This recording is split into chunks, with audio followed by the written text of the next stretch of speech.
Le royaume est sauvé par la petite fille. Il y a bien longtemps, dans le royaume de Mbadior, un chef puissant nommé Dambagay régnait sur une cité prospère grâce à une invention révolutionnaire.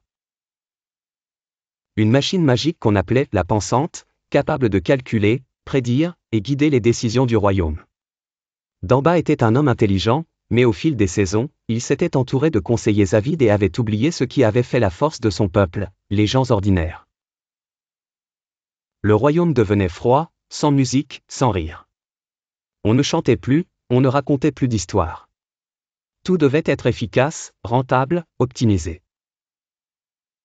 Un matin, dans la grande case du conseil, les notables se rassemblèrent. L'un d'eux, un homme sec aux lunettes dorées, dit d'un ton grave, d'en bas, le royaume perd sa force. Tes machines ne nourrissent plus les cœurs.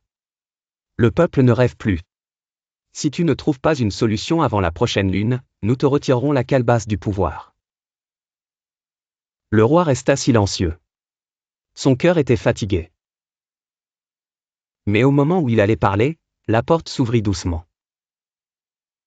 Une petite fille de 7 ans, en robe poussiéreuse, entra, tenant à deux mains un grand seau jaune en calebasse rempli d'eau savonneuse. C'était Nafi, la fille de Fatou la nettoyeuse, qui balayait les couloirs du palais royal. Nafi, s'écria Fatou en la suivant, essoufflé. Reviens, ce n'est pas un endroit pour toi. Mais Damba leva la main, laissez-la entrer. Les conseillers s'agitèrent, outrés. Une enfant? Au conseil des sages?